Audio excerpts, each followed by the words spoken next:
أعوذ بالله من الشيطان الرجيم بسم الله الرحمن الرحيم الحمد لله رب العالمين والصلاة والسلام على سيدنا ونبينا وحبيب قلوبنا وطبيب نفوسنا أبي القاسم مصطفى محمد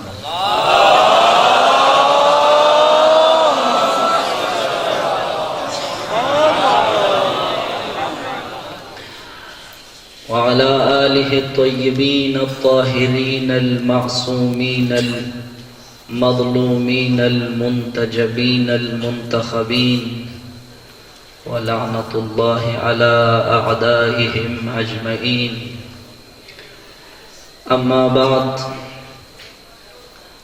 قال رسول الله صلى الله عليه وآله وسلم إن لقتل الحسين حرارة في قلوب المؤمنين لا تبرد أبدا صلوات پڑھیں محمد وآلہ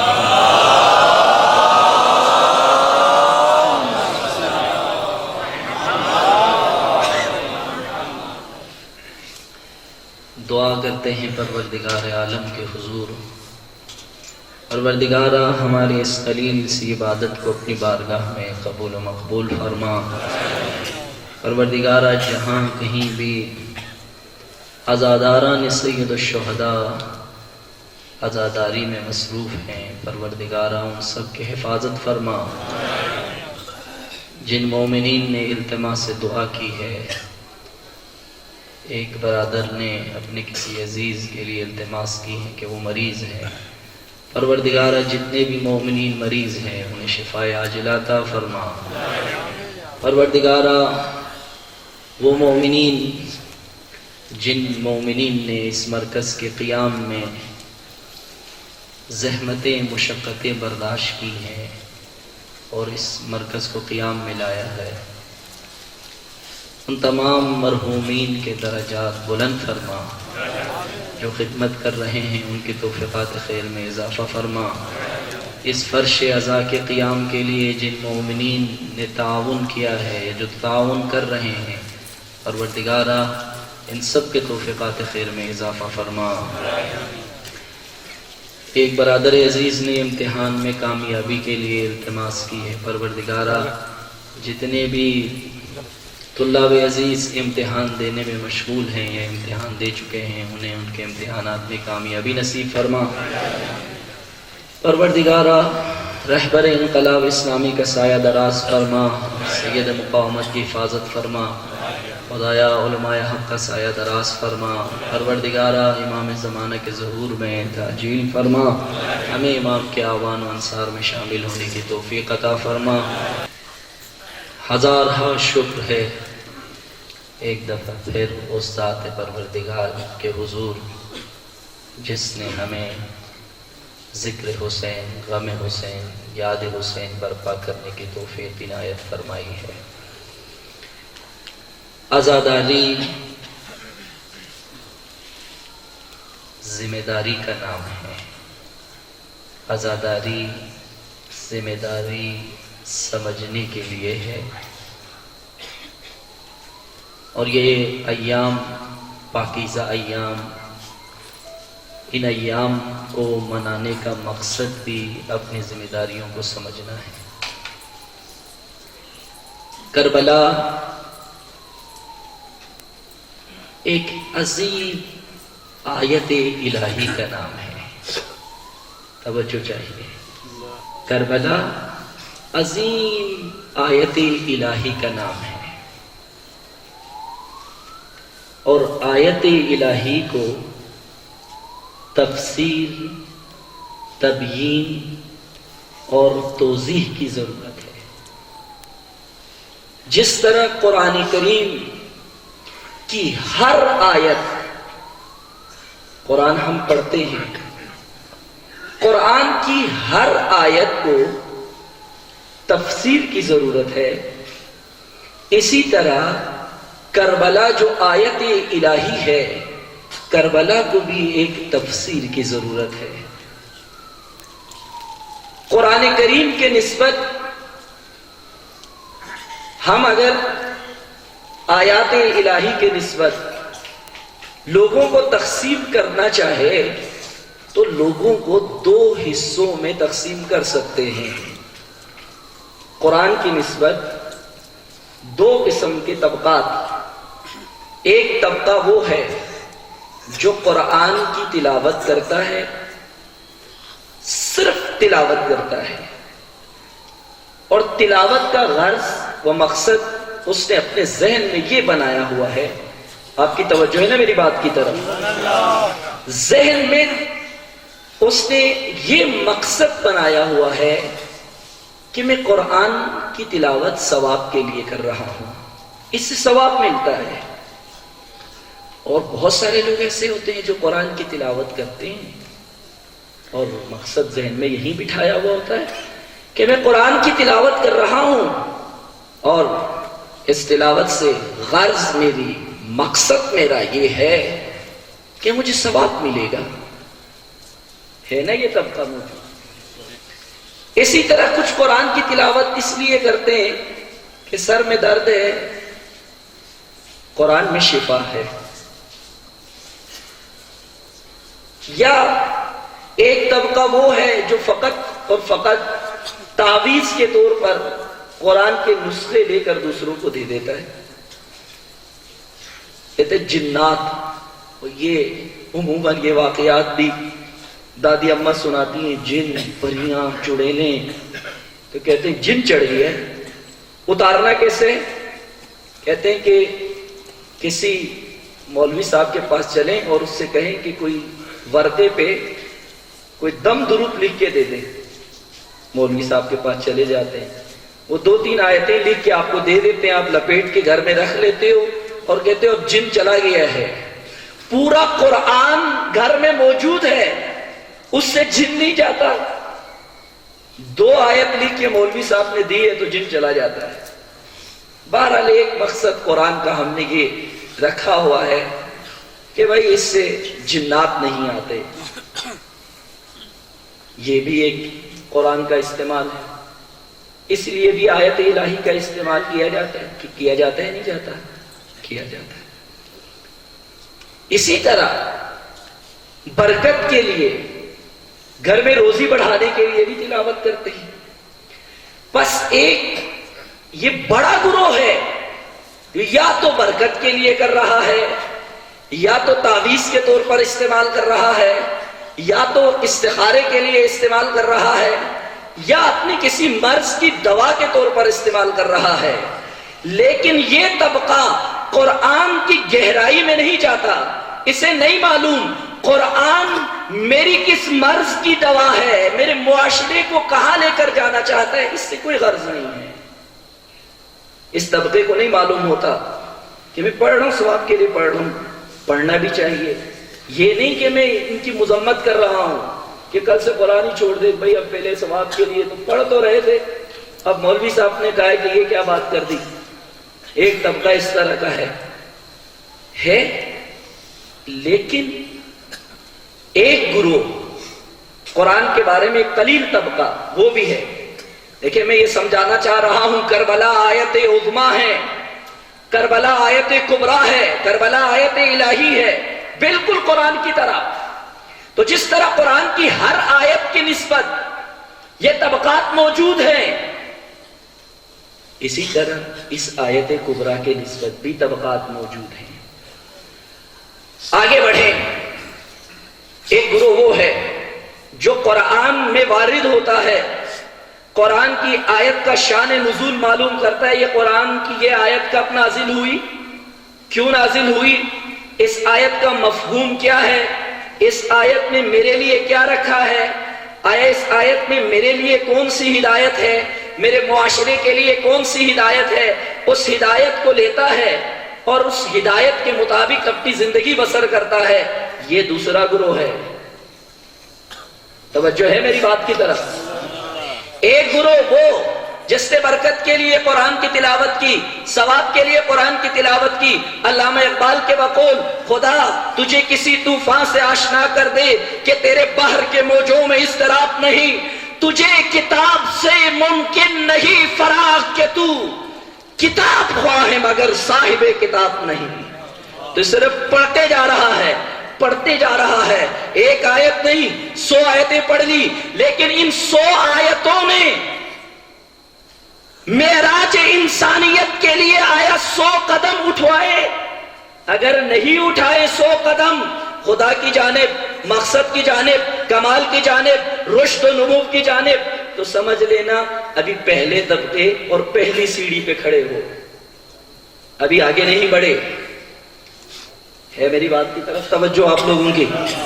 یہ ایک گروہ ہے. دوسرا گروہ جس نے تفسیر کی، جس نے قرآن کی ایک ایک آیت کو سمجھا اور قرآن کی گہرائی میں جا کر اس آیت سے اپنے لیے کچھ نکالا. جیسے علامہ اقبال فرماتے ہیں، میرے والد مجھ سے کہا کرتے تھے کہ اقبال جب بھی قرآن پڑھنا تو ہر آیت پہ یہ سوچنا کہ یہ آیت اللہ نے میرے لیے نازل کی ہے، یہ آیت مجھے کہاں پہنچانے کے لیے آئی ہے، یہ آیت کہیں پہنچانے کے لیے آئی ہے، مجھے کہاں پہنچانے کے لیے یہ آیت آئی. یہ دوسرا گروہ ہے۔ بالکل اسی طرح کربلا آیت عظمیٰ ہے۔ کربلا کے بارے میں بھی دو گروہ ہیں۔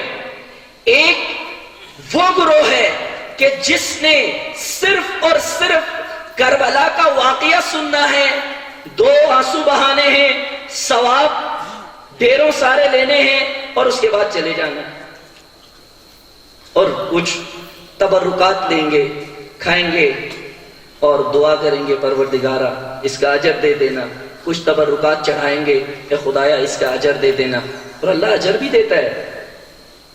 ایک طبقہ یہ ہے۔ دوسرا گروہ کربلا کے بارے میں وہ ہے کہ جو اب اس آیت کی تفسیر چاہیے، کربلا آیت کبریٰ ہے، تفسیر چاہیے اس کو بھی۔ وہ گروہ کربلا کے واقعے میں جاتا ہے، تاریخ کربلا میں جاتا ہے، امام حسین علیہ السلام کے خطبات سنتا ہے، امام حسین علیہ السلام کے ایک ایک خطبے کا تجزیہ کرتا ہے، اور اس کے بعد یہ فیصلہ کرتا ہے کہ میں نے کیا کرنا ہے، میں نے کیا کرنا ہے، مجھے کیا کرنا ہے۔ اگر یہ سوال نہ اٹھا مجلس میں آنے کے بعد، اب میں کیا کروں، اب مجھے کیا کرنا چاہیے، اٹھائے سوال، نہیں اٹھا، اس کا مطلب ہے پہلے گروہ میں ہے۔ دوسرا گروہ کیا کرتا ہے؟ دوسرا گروہ کربلا کی تفسیر کرتا ہے، کربلا کی تہ میں جاتا ہے، کربلا کی تہ میں جانے کے بعد بشریت کی نجات کے لیے جتنے سنہرے اصول کربلا میں موجود ہے، سارے سنہرے اصول اکٹھا کرتا ہے اور پھر اسے اپنی زندگی میں نافذ کرتا ہے۔ تو پھر کربلا سمجھنے کے لیے اور کربلا کی تہ میں جانے کے لیے، کربلا کے اصول لینے کے لیے کیا کرنا پڑے گا؟ کیا کرنا پڑے گا؟ کیا کریں؟ چلو کربلا چلے، کربلا چلتے ہیں۔ ہے میری بات کی طرف توجہ؟ آپ نے ذہن میری طرف رکھنا ہے۔ بیان سر شہادت کی اگر تفسیر ہو جائے، بیان سر شہادت کی اگر تفسیر ہو جائے، مسلمانوں کا کعبہ روزہ شبیر ہو جائے، نعرہ حیدری۔ اس لیے اب ضروری ہے کیا؟ چلو کربلا چلے، چلو کربلا چلے۔ تیار ہیں چلنے کے لیے؟ کون سی کربلا؟ کس کربلا میں چلے؟ کون سی کربلا؟ ایک فرضی کربلا ہے اور ایک حقیقی کربلا ہے، ایک رسوماتی کربلا ہے، ایک حسینی کربلا ہے، ایک مکتبی کربلا ہے۔ چلو چلتے ہیں، اور پھر کربلا کی تاریخ پہ جا کر کیا کر رہے ہیں؟ چلتے آئے ہیں۔ آپ میرے ساتھ ہیں؟ جب ہم کربلا چلتے ہیں جا کے کیا کرنا ہے؟ دیکھیں، تاریخ پہ دیکھتے ہیں۔ آپ یہ سوچیں ہم کربلا جا رہے ہیں، کربلا جانے کے بعد دیکھیں علماء کیا کر رہے ہیں، خطبہ کیا کر رہے ہیں، ذاکرین کیا کر رہے ہیں، خواص کیا کر رہے ہیں، عوام کیا کر رہے ہیں، سیاستدان کیا کر رہے ہیں۔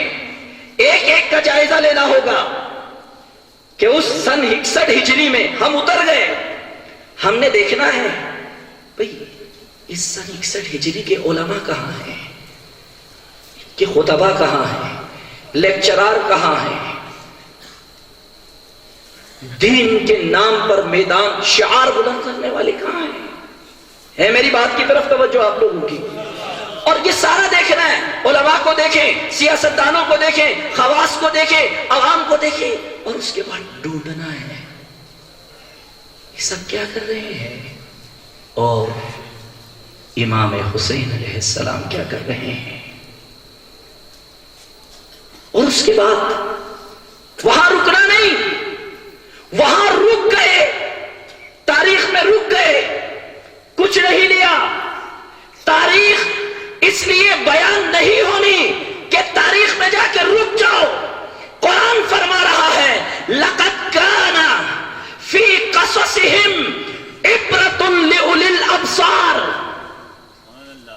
ہم نے انبیاء کے قصص میں، انبیاء کی تاریخ میں، انبیاء کے واقعات میں اولی الابصار کے لیے، صاحبان بصیرت کے لیے ہم نے کیا رکھا ہے؟ عبرت۔ عبرت ہی عبور سے ہے۔ چلو کربلا چلے، کربلا کا جائزہ لیں، ایک ایک شعبے کا فرد ڈھونڈے اور دیکھیں کیا کر رہا ہے۔ رکنا نہیں، ایسا نہ ہو کہ کوفے کی گلیوں میں گھومتے رہ جائے، مدینے کی گلیوں میں گھومتے رہ جائے۔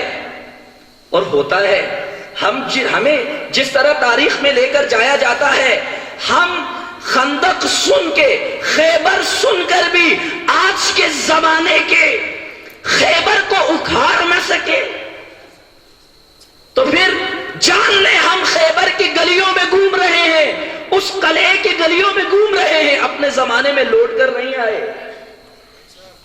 ہمیں جانا ہے، پھر جائزہ لینا ہے، پھر رکنا نہیں نا، کہیں ایسا نہ ہو کہ کوفے کی گلیوں میں گھومتے رہ جائیں، لوٹ آئیں۔ لوٹنا ہے، لوٹ کے کیا کرنا ہے؟ لوٹنے کے بعد یہ دیکھنا ہے کہ علماء کیا کر رہے ہیں، ذاکرین کیا کر رہے ہیں، مبلغین کیا کر رہے ہیں، طلاب کیا کر رہے ہیں، عوام کیا کر رہے ہیں، خواص کیا کر رہے ہیں، سیاستدان کیا کر رہے ہیں، بلتی کیا کر رہا ہے جن میں ہم نے اپنے آپ کو تقسیم کیا ہوا ہے، جلگتی کیا کر رہا ہے، نگری کیا کر رہا ہے، دنیور والے کیا کر رہے ہیں، سنی کیا کر رہا ہے، بریلوی کیا کر رہا ہے، شیعہ کیا کر رہا ہے، اسماعیلی کیا کر رہا ہے، اور پھر جائزہ لینے کے بعد یہ دیکھنا ہے امام حسین کیا کر رہے تھے۔ اللہ اکبر، نہیں میری بات کی طرف توجہ گئی آپ کی، امام حسین کیا کر رہے تھے؟ اگر یہ کام کیا، تاریخ میں جا کر جائزہ لے کے، اپنے معاشرے میں آ کے اپنا جائزہ لیا کہ وہ کیا کر رہے تھے، ہم کیا کر رہے ہیں، خواص کیا کر رہے ہیں، عوام کیا کر رہے ہیں، لوگ کیا کر رہے ہیں، میرے مولا کیا کر رہے تھے، اور میرے مولا امام زمان کیا کر رہے ہیں، اور میرے مولا کیا چاہتے ہیں۔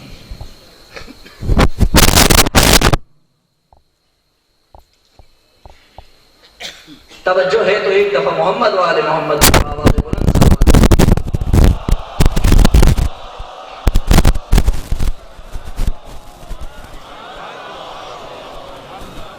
اور جب لوگ زیارت کر کے آ گئے کربلا سے، پھر جب ایک ایک طبقے کا جائزہ لوگے، جائزہ لوگے، جائزہ لوگے، تو آپ کو پورا معاشرہ دو حصوں میں تقسیم ہوتا ہوا نظر آئے گا۔ پورا معاشرہ، جوان، خواص، عوام، سیاستدان، علماء، خطبہ، تمام طبقات بالکل آپ کو نظر آئیں گے، دو حصوں میں تقسیم ہو گئے، ایک خاذلین اور دوسرا طبقہ ناصرین۔ خاذل کسے کہتے ہیں؟ چھوڑ دینے والے کو، راستہ چھوڑ دیا، ذکر ہے، منزل چھوڑ دی، ذکر ہے، انداز چھوڑ دیا، طرز زندگی چھوڑ دی، زبان سے کہہ بھی دیا لا الہ تو کیا حاصل۔ ایک یہ طبقہ خاذلین، چھوڑ دینے والے، اور دوسرا طبقہ بھی نظر آئے گا، وہ ہے ناصرین، نصرت کرنے والے۔ علامہ اقبال فرماتے ہیں جاؤ کوفہ جا کے دیکھ کے آؤ، بصرہ جاؤ جا کے دیکھ کے آؤ، شام جاؤ جا کے دیکھ کے آؤ، یعنی تاریخ میں جاؤ اور پھر جا کے واپس آؤ۔ پھر یہ علامہ نے نتیجہ دی ہے، مقام شبیری بدلتے رہتے ہیں انداز کوفی و شامی۔ یوں نہ سمجھنا انداز نہیں بدلے، یوں نہ سمجھنا کوفی نہیں ہے، یوں نہ سمجھنا کہ شامی نہیں ہے، یوں نہ سمجھنا کہ بصری نہیں ہے، یوں نہ سمجھنا کہ وہی طرز آج نہیں ہے، انداز تھوڑا سا بدل گیا. وہ جبہ پہنتے تھے، یہ پتلونے پہنتے ہیں. وہ ابا قبا پہنتے تھے، یہ لنڈے کی لباس پہنتے ہیں. وہ عربی بولتے تھے، یہ لنڈے کی زبان پہ دلچسپی لیتے ہیں. وہ یعنی انداز تھوڑا بدلا ہے، ورنہ ہے یا نہیں ہے؟ بولے نا، کیا ایسا ہے یا نہیں ہے؟ ہر چیز لنڈے کی لے کر، لنڈے کی پہن کر، لنڈے کی چین گما کر پھر دوسرے کو کہتے ہیں پپو بھائی کیا کر رہے ہو. پپو بھائی بھی کہتا ہے میں بالکل ٹھیک ہوں، آپ سنیں آپ کیا کر رہے ہو. یہ انداز تھوڑا بدل گیا، لیکن دو ہی طبقے ملیں گے، یا خاضرین یا ناصرین. اب کیا کریں؟ تو پہلے لقد كان في قصصهم عبرة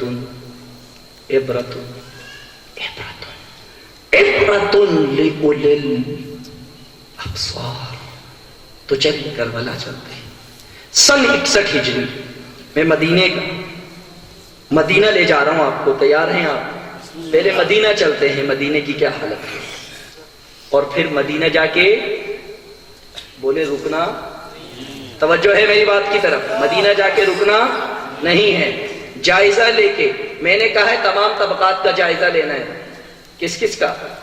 علماء کا، ذاکرین کا، خطباء کا، اصحاب کا، تابعین کا.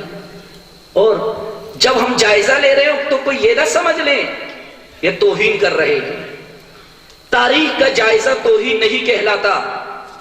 اور توہین ماہ محرم، حرمتوں کا مہینہ، اس مہینے کے اندر اگر کوئی ممبر سے مقدسات کی بے حرمتی کر رہا ہو، اس کا کربلا سے کوئی تعلق نہیں ہے.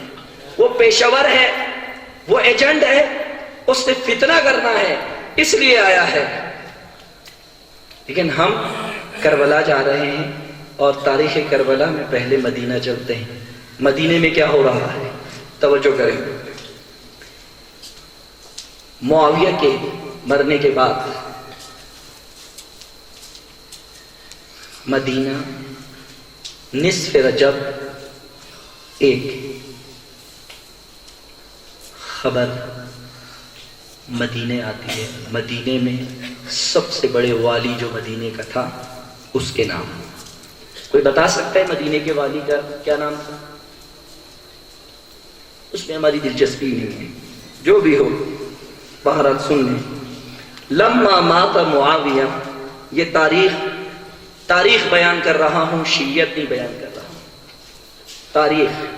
یہ تاریخ شیعہ کے لیے بھی ہے، سنی کے لیے بھی ہے، اسماعیلیوں کے لیے بھی ہے، سب کے لیے تاریخ ہے. دیکھیں، لما مات معاویہ بن ابی سفیان، جب معاویہ بن ابی سفیان مر گئے تو اس وقت کتب یزید، ہے توجہ میری بات کی طرف، کتب یزید الی الولید بن عتبہ بن ابی سفیان وهو والی المدینہ بأمرہ یأمرہ بأخذ البیع علی اہلہا.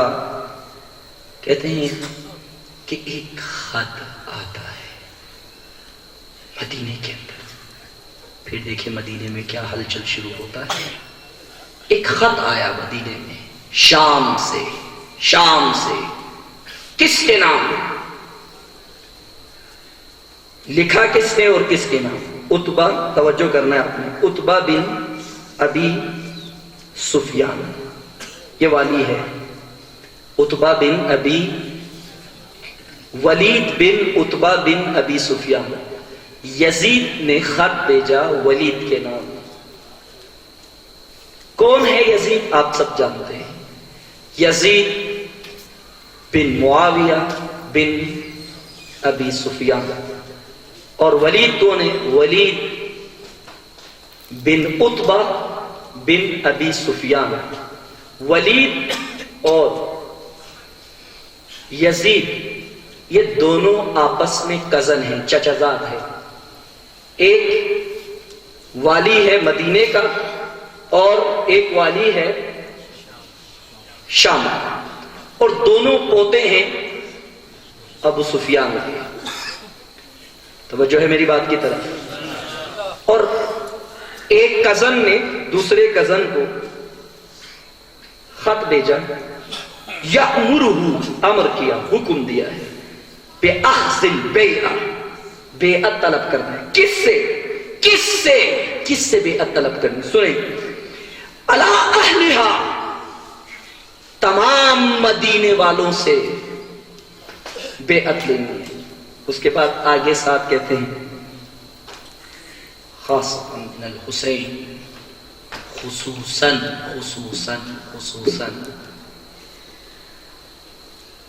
حسین سے، امام حسین علیہ السلام سے. یہ خط آیا. اب کیا ہوا مدینے میں یہ دیکھنا ہے. کون تھا؟ پہلے میں تھوڑی تاریخ بتا دوں کیا ہوا مسلمانوں کے ساتھ. بنو امیہ نے کیا کیا اور آج مسلمان کہاں ہیں، اور اس کی بنیاد خشت عقل چون نہت معمار کج تا سریا بھی روت دیوار کج. جب پہلی ہی بنیاد غلط رکھ دی جائے تو سریا تک دیوار کج ٹیڑھی جاتی ہے. کہاں غلطی ہوئی مسلمانوں سے؟ توجہ کریں. یہ ولید اور یزید دونوں چچزاد ہیں، کزن ہیں. ایک امیر شام کا بیٹا ہے اور ایک عتبہ کا بیٹا ہے. اور معاویہ بن ابی سفیان اور عتبہ بن ابی سفیان یہ دونوں آپس میں بھائی ہیں. اور یہ دونوں بھائیوں کی اولاد جو ایک شام میں ہے اور ایک مدینے میں ہے. اور عتبہ، اب تاریخ میں تھوڑا ساتھ چلیے گا، عتبہ اور معاویہ دونوں، جسے ہم کہتے ہیں ہندا، وہ ہے ہند بنت عتبہ بن ربیعہ. عتبہ بن ربیعہ کی بیٹی جس کو ہم ہندا کہتے ہیں، ہندا. دونوں ان کے بچے ہیں، عتبہ اور معاویہ. اور عتبہ بن ربیعہ یہ کون ہے؟ عتبہ بن ربیعہ، یہ عتبہ بن ربیعہ ہندا کا والد ہے. اس کے ساتھ کیا ہوا؟ کہاں سے کہانی شروع ہوئی؟ عتبہ بن ربیعہ کو رسول خدا کے چچزاد سید الشہداء حضرت حمزہ رضی اللہ تعالی نے کیا کیا؟ جنگ بدر میں واصل جہنم کیا ہے. توجہ میری بات کی طرف. جس کے نتیجے میں ہند کے وجود میں ایک ایسی نفرت پیدا ہو گئی رسول خدا سے اور آل رسول سے اور خاندان رسول سے، اور یہ ارادہ کیا کہ ضرور و ضرور اپنے والد عتبہ بن ربیعہ کا انتقام لوں گی. اور غزوہ احد میں جب مسلمانوں کو شکست ہوئی، یہ ماننا پڑے گا اور اس کے بھی اسباب تھے، جب رسول خدا بھی ہوں اور اگر امت اتباع میں غفلت کرے تو وہاں بھی شکست ہو جاتی ہے. اطاعت ضروری ہے. اطاعت کرو گے تو ملت کو نجات ملتی ہے، امت کو نجات ملتی ہے، ورنہ اطاعت کے بغیر نجات نہیں ملتی. رسول خدا بھی ہوں تو کامیابی نہیں ملتی. کیوں؟ رسول خدا کی اطاعت کرنی تھی، اطاعت نہیں کی اور درہ چھوڑ دیا، جس کے نتیجے میں حضرت حمزہ کو بے دردی سے شہید کر دیا گیا. اور حضرت حمزہ کے بدن کے ٹکڑے کر کے اسے بالیاں بنائے. اور اس کے بعد پھر حضرت حمزہ رسول خدا کے چچا کا جگر مبارک چبایا گیا. اس بغض و عداوت میں کس نے؟ ہندا نے کس کو مارا تھا؟ عتبہ بن ربیعہ والد کو. اور اس بغض میں یہ ارادہ کیا دونوں نے، عتبہ بن ربیعہ کے قتل کے بعد ابو سفیان نے بھی اور ہندا نے بھی، دونوں نے یہ ارادہ کیا انتقام لیں گے. انتقام لیا. اور جب مکہ فتح ہوا، مکہ فتح ہونے کے بعد رسول خدا صلی اللہ علیہ وآلہ وسلم نے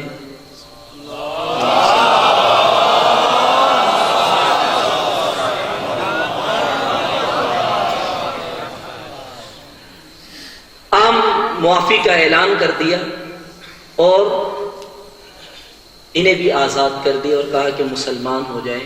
اس طبقے کو کہا جاتا ہے جو فتح مکے تک مسلمان نہیں ہوئے تھے. فتح مکے کے بعد جب مکہ فتح ہو چکا، اب کوئی چارہ نہیں ہے، اس طبقے کو کہا جاتا ہے طلقاء، آزاد کردہ غلام. اور انہیں معاف کر دیا اور آزاد کر دیا. یہ غلام تھے، آزاد کر دیے، طلقاء ہیں. اور پھر یہ سلسلہ جاری رہا. اس کے بعد اب دونوں کے ارادے سے یہ ارادہ کر لیا کہ اور کبھی بھی آل علی سے محبت دور کی بات. ممبروں سے امام علی علیہ السلام کو دشنام کہا گیا اس نسل میں.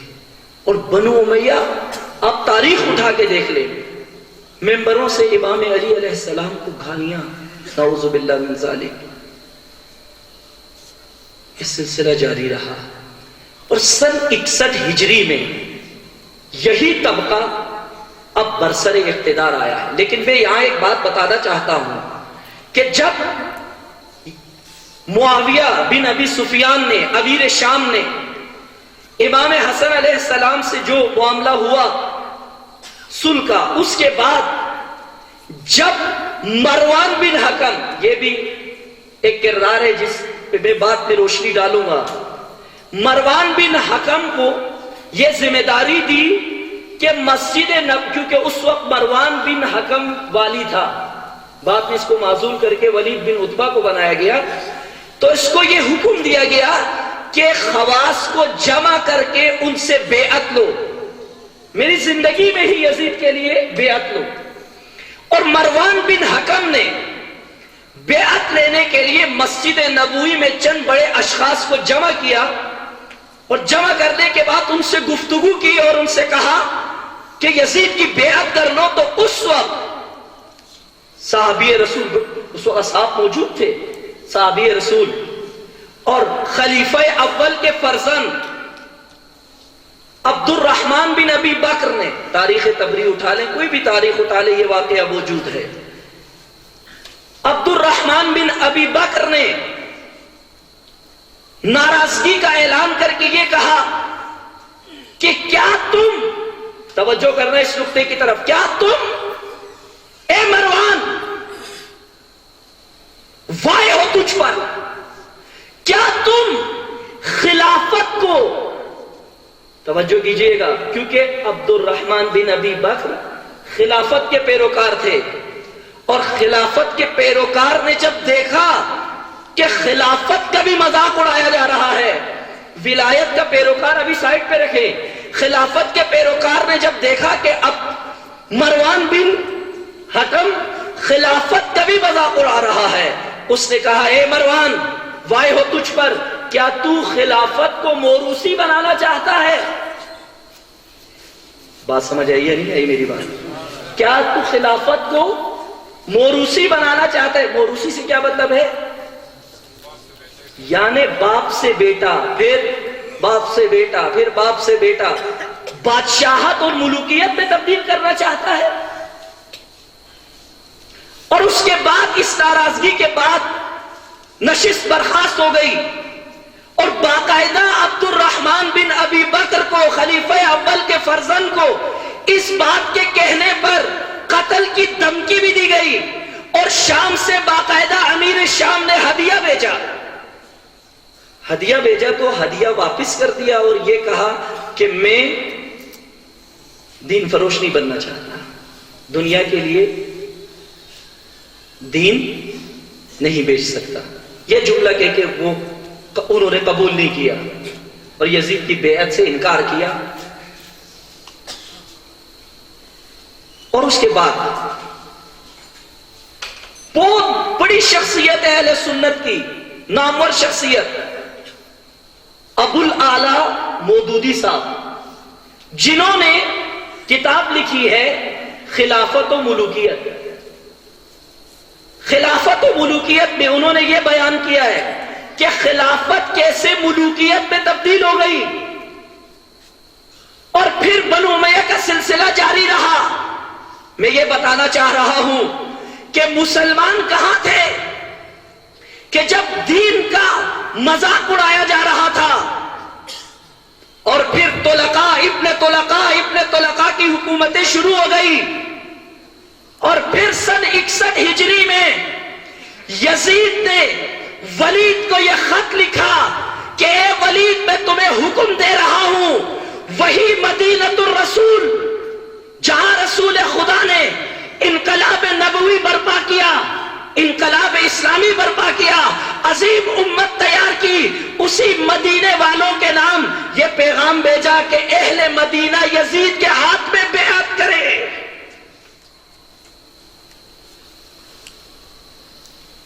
نتیجہ کیا نکلا؟ طلقاء نے، طبقہ طلقاء نے فقط ولایت کو نقصان نہیں پہنچایا، جہاں ولایت کا خاتمہ کیا انہوں نے، ولایت قائم ہونے نہیں دی، وہاں خلافت کا بھی خاتمہ کر دیا اور ملوکیت شروع کر دی.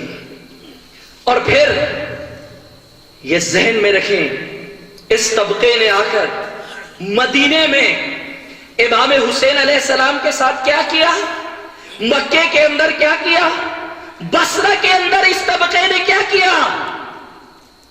ابن طلقاء کے کہنے پر امام حسین علیہ السلام کے سفیر جناب سلیمان کو سولی پہ لٹکا دیا گیا، تن و تنہا کر دیا گیا، اور کوفے میں حضرت مسلم ابن عقیل کو تن و تنہا کر دیا گیا.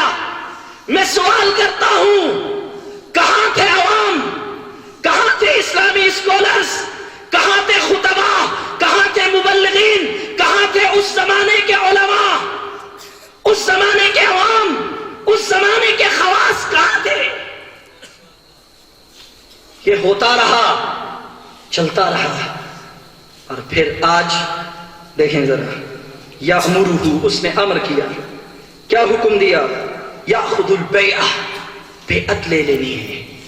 اور پھر کہا، وہ آگے پورا خط لکھا ہوا ہے جس کا آخری جملہ یہ ہے کہ اگر حسین ابن علی بیعت کا انکار کرے، یزید ولید کے نام لکھ رہا ہے، تو سر قلم کر کے مجھے ہدیے میں بھیجنا.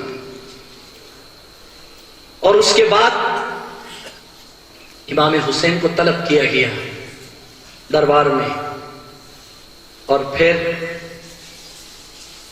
ولید تھوڑا گھبرا گیا، لیکن مروان بن حکم، اس کی بھی ایک تاریخ ہے، اور پھر مروانی دور بھی دیکھا ہے، عبد الملک بن مروان کا دور بھی دیکھا ہے. اس خاندان نے پھر حجاج ابن یوسف جیسے والی بنائے. یہ بھی ایک تلخ تاریخ ہے، لیکن کہنے کا مقصد یہ ہے، عبد الرحمن بن ابی بکر کے خلافت ملوکیت میں بدل گئی. طبقہ طلقاء نے بدل دی، خلافت کا خاتمہ کر دیا. ولایت کے ساتھ کیا ہوا؟ امام علی علیہ السلام، امام حسن کے ساتھ کیا ہوا؟ امام حسین کے ساتھ کیا کیا گیا؟ وہ عداوت جس کا ارادہ انہوں نے جنگ بدر کے واقعے کے بعد کیا تھا، اس عداوت کا سلسلہ جاری رہا. اور یہاں میں یہ بات بتانا چاہتا ہوں کہ اس کے بعد جب مکمل طور پر مسلمانوں کا اختیار اپنے ہاتھ میں لے لیا، اس کے بعد پھر دین کی وہ تفسیر کی گئی اور کہا کہ حاکم کے خلاف بولنا حرام ہے، جو بھی حاکم ہو اس کی اطاعت ضروری ہے۔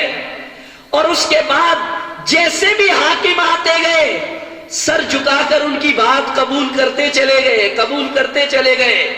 بنو امیہ کے ایک سے بڑھ کر ایک حاکم آتے گئے، پھر اس کے بعد بنو عباس کا سلسلہ شروع ہوا۔ بنو عباس کے سلسلے کے بعد یہ سلسلہ چلتے چلتے نہ خلافت رہی نہ ولایت، اور آج کیا ہے؟ بولیں کیا ہے؟ اونچا بولے نا، جمہوریت۔ دروازہ کس نے بند کیا؟ اب تعجب ہوتا ہے، شیعہ اور سنی دونوں کی حالت ایک ہو گئی ہے۔ دونوں آج اہل بیت اور صحابہ کے نام پر ایک دوسرے کو قبول کرنے کے لیے تیار نہیں، یہ اپنی تاریخ بھول گئے۔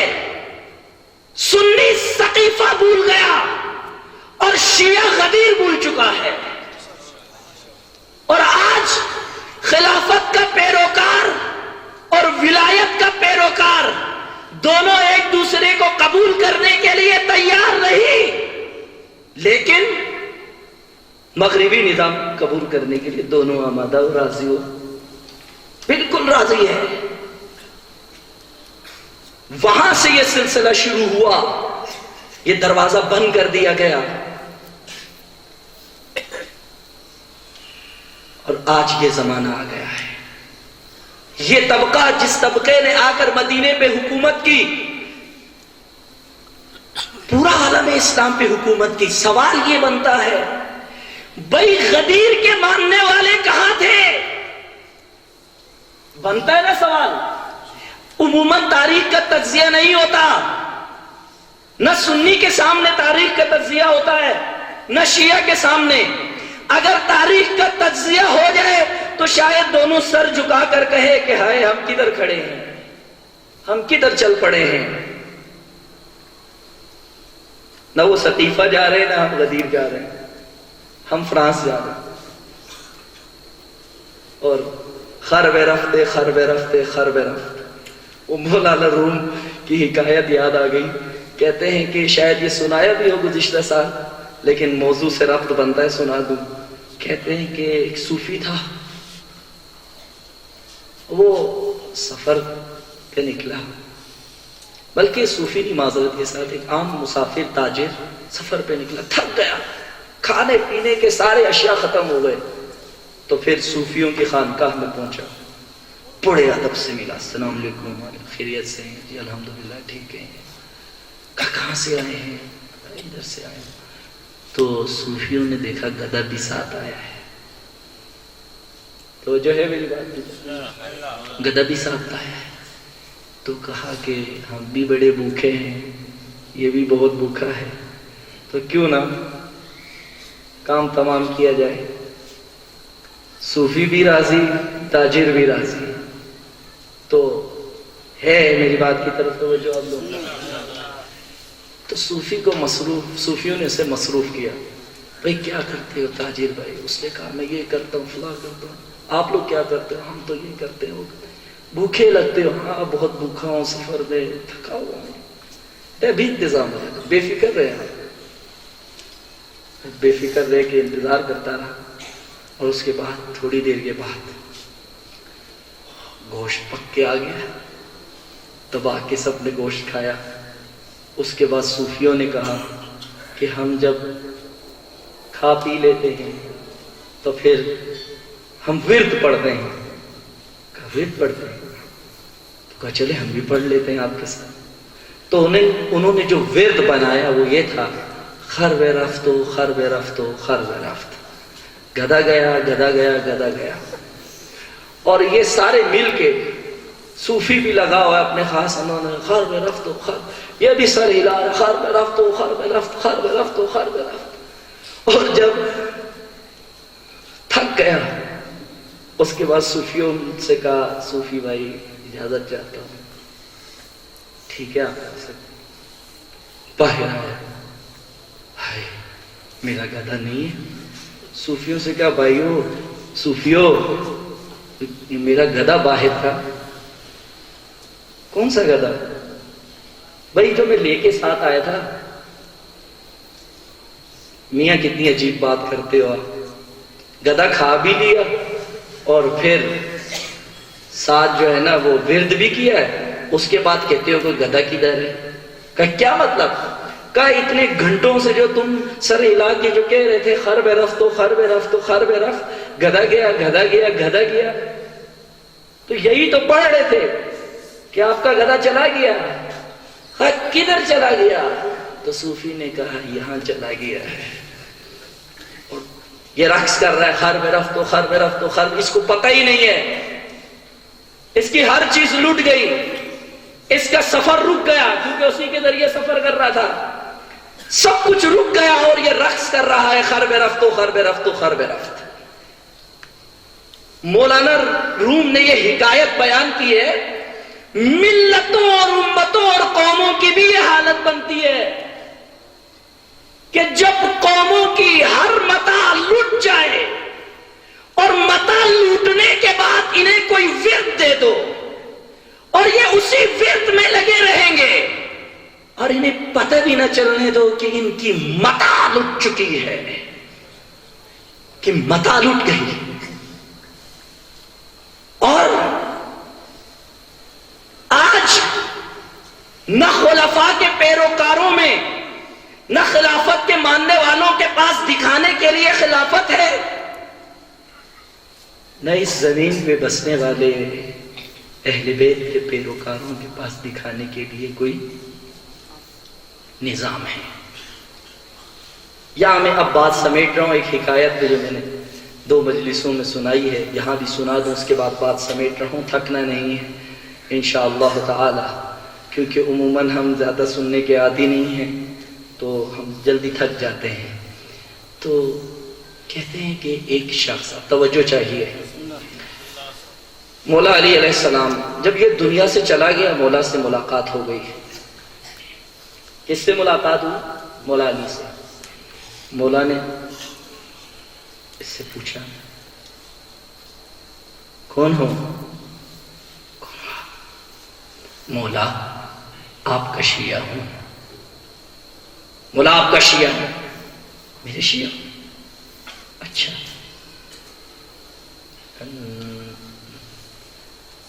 نماز لائے ہو؟ مولا کبھی کبھی ٹائم مل جائے کرتا تو پڑھ لیتے تھے. اچھا. خمس لائے ہو؟ سال میں کبھی اگر کوئی مسائل بیان ہوتے تو سن لیتے تھے. اچھا خمس بھی نہیں لائے؟ اچھا. ولایت لائے ہو؟ ولایت لائے ہو؟ ولایت لائے ہو؟ مولا ولایت کا دم ہی تو بھرتے تھے. انہوں نے کہا کہاں تھی ولایت؟ کہاں قائم کی ہے؟ قائم کرنی تھی ولایت, وہ تو نہیں ہو سکا. اچھا نماز بھی نہیں لائے, خمس نہیں لائے, ولایت نہیں لائے, تعلیمی نظام لائے ہو؟ تعلیمی نظام لائے ہو؟ اپنا تعلیمی نظام, علوی تعلیمی نظام. لوگ کہتے ہیں یار یہ کیا بات کر رہے ہو, علوی تعلیمی نظام بھی ہوتا ہے؟ ہوتا ہے علوی تعلیمی, مولا وہ بھی نہیں لائے. اچھا. اقتصادی نظام, کوئی اس کی تو بات ہی نہ کریں, ہم IMF سے لینے والے ہیں تو ہم تو قرضوں پہ ہی, قرضوں کا بوجھ اتنا زیادہ تھا کیسے اقتصادی نظام بناتے. اچھا نہیں لائے؟ نہیں. رومال اپنے, اب میں وہ علامہ کا شعر سنا دوں جو پچھلے سال بھی سنایا تھا. انتہا بھی ان کی ہے آخر خریدیں کب تلک, چھتریاں رومال مفلر پیرہن جاپان سے. اپنی غفلت کی اگر حالت یہی قائم رہی, آئیں گے غسال کابل سے کفن جاپان سے. ہر چیز ان کی آ گئی، ہر چیز ان کی آ گئی، اپنی ہیئر اسٹائل، نہیں لباس لنڈے کی، اچھا لنڈے کے لباس پہنتے رہے ہو، اچھا تعلیمی نظام لارڈ میکالے کا، اچھا سیاسی نظام فرانس کا، بتاؤ پھر نماز نہیں لائے، ولایت نہیں لائے، نظام تعلیم نہیں لائے، نظام اقتصاد نہیں لائے، یونیورسٹیاں دکھانے کے لیے تمہارے پاس نہیں، تعلیمی ادارے اپنے نہیں بنا سکے، ہاسپٹلز اپنے نہیں بنا سکے، تو بتاؤ کیا لائے ہو؟ سچ بتاؤ کیا لائے ہو؟ ہم کہیں گے مولا ہم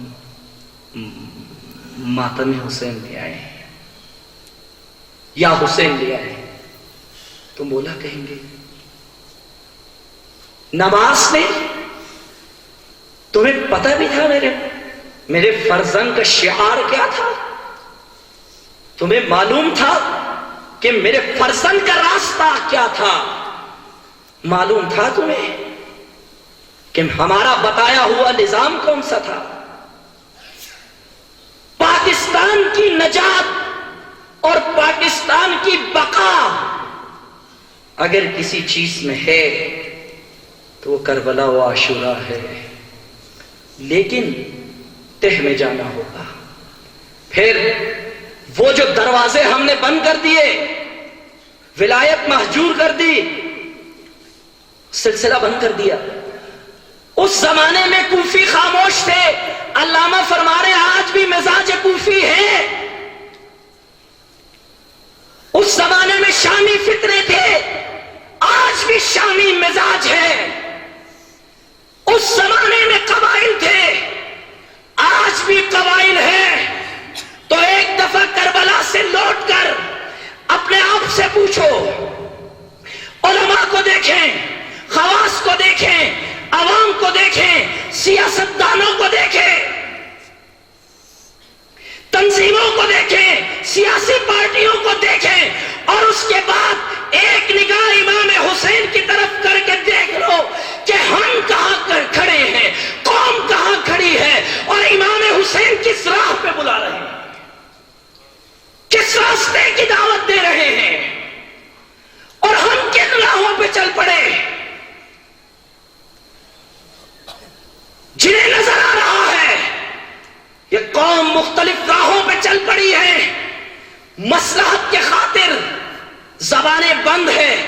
علامہ پھر فریاد کرتے ہیں یہ خاموشی کہاں تک، لذت فریاد پیدا کر، زمین پہ تو اور تیری صدا ہو آسمانوں میں، نہ سمجھو گے تو مٹ جاؤ گے پاکستان والو۔ اس وقت ہندوستان کی تعبیر استعمال کی ہے کیونکہ پاکستان آزاد نہیں ہوا تھا، میں اس لیے پاکستان استعمال کر رہا ہوں۔ نہ سمجھو گے تو مٹ جاؤ گے پاکستان والو، نہ سمجھو گے تو مٹ جاؤ گے گلگت بلتستان والو، تیری بربادیوں کے مشورے ہیں آسمانوں میں، تیری بربادیوں کے مشورے ہیں آسمانوں میں، تیری بربادیوں کے مشورے ہیں آسمانوں میں۔ اگر بربادیوں کا مشورہ ہماری تہذیب بدلنے کے منصوبے، ہماری تقدیر بدلنے کے منصوبے، ہمیں اپنی تہذیب کے گرد گھمانے کے منصوبے اگر طاغوتوں نے بنائے ہیں تو ان طاغوتوں سے کہہ دو ہمارا قبلہ و کعبہ حسین ابن علی ہے،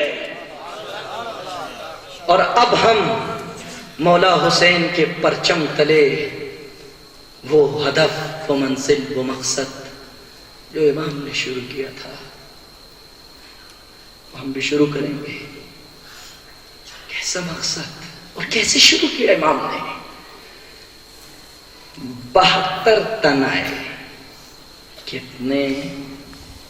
72، باقی سب خاذلین، 72 ناصرین، نصرت کرنے والے۔ اور امام نے فرمایا تھا یہ لوگوں اگر نصرت نہیں کر سکتے ہو، جس سے ملے، کہ اگر میری مدد کو نہیں آ سکتے ہو، نصرت نہیں کر سکتے ہو، اتنے دور چلے جاؤ، اتنے دور چلے جاؤ کہ میری آواز نہ سن سکو. اگر میری آواز حلمن سنو گے اور میری نصرت کو نہیں آؤ گے تو کبھی بھی عزت کا دن نہیں دیکھ پاؤ گے. اور نہیں دیکھ پائے. یہی مکہ و مدینہ کربلا کے بعد حلال قرار دیا گیا اور ہزاروں ناجائز بچے پیدا ہوئے. ہزاروں کی تعداد میں خواتین کے ساتھ زیادتیاں کی گئی. مکہ و مدینہ کو حلال قرار دیا گیا. امام نے فرمایا تھا اگر نصرت نہیں کرو گے اور پھر اس طبقہ طلقاء کے فتنے میں پھنسے رہو گے تو یاد رکھنا عزت کے دن نہیں دیکھ پاؤ گے. لیکن سلام و درود ہو امام کے نصرت پہ نکلے ہوئے ہر فرد پر اور ان معصوم بچوں پر, ان معصوم بچیوں پر اور ان پاکیزہ مستورات پر. امام حسین مدینے سے حریم اہل بیت کو اپنے ساتھ لے کر جاتے ہیں اور بی بی زینب سلام اللہ علیہا اور یہ پاکیزہ ہستیاں جب امام کربلا میں پہنچے, امام نے سوال کیا یہ کون سی جگہ ہے؟ کہا یہ نینوا ہے. دوسرا کوئی نام ہے شاط الفرات, تیسرا کوئی نام ہے مولا. اسے کربلا بھی کہتے ہیں. یہ کہنا تھا میرے مولا اپنے سوار سے نیچے اترے, خاک کربلا کو ہاتھ میں لینے کے بعد فرمایا, خاک کربلا کی طرف نگاہ کی اور فرمایا واللہ خدا کی قسم ہاں ہونا قتل رجالنا, خدا کی قسم یہاں ہمارے جوان شہید کر دیے جائیں گے. واللہ ہاں ہونا قتل اطفالنا, ہمارے بچے یہیں پر شہید کر دیے جائیں گے. واللہ اگلی بات سنے, واللہ ہاں ہونا حتک حریمنا, خدا کی قسم ہمارے مستورات کی اسی جگہ پر بے حرمتی کی جائے گی. اور اس کے بعد میرے مولا امام حسین علیہ السلام نے مستورات کو محمل سے خیمگاہ کی طرف لے جانے کا اہتمام کیا. وہ کیسا اہتمام تھا جب شہزادہ علی اکبر بھی ہے, شہزادہ قاسم بھی ہے, اونو محمد بھی ہے, حضرت عباس بھی ہے, مولا امام حسین بھی ہے. محمل سے جس شان کے ساتھ بی بی زینب سلام اللہ علیہا کو خیمگاہ کی طرف لے جایا گیا, لیکن میں کہوں گا واہ حسینہ واللہ ہاں ہونا حد کو حریمنا, ہائے وہ شام غریبہ کہ جب سروں سے ردائیں چھین لی گئی, ہاتھوں میں ہتھکڑیاں باندھ لی گئی. الا لعنت اللہ علی القوم الظالمین سیعلم الذین ظلموا. اپنی عبادات کی قبولیت, عزا کی قبولیت کے لیے ایک دفعہ صلوات پڑھے محمد و آل محمد.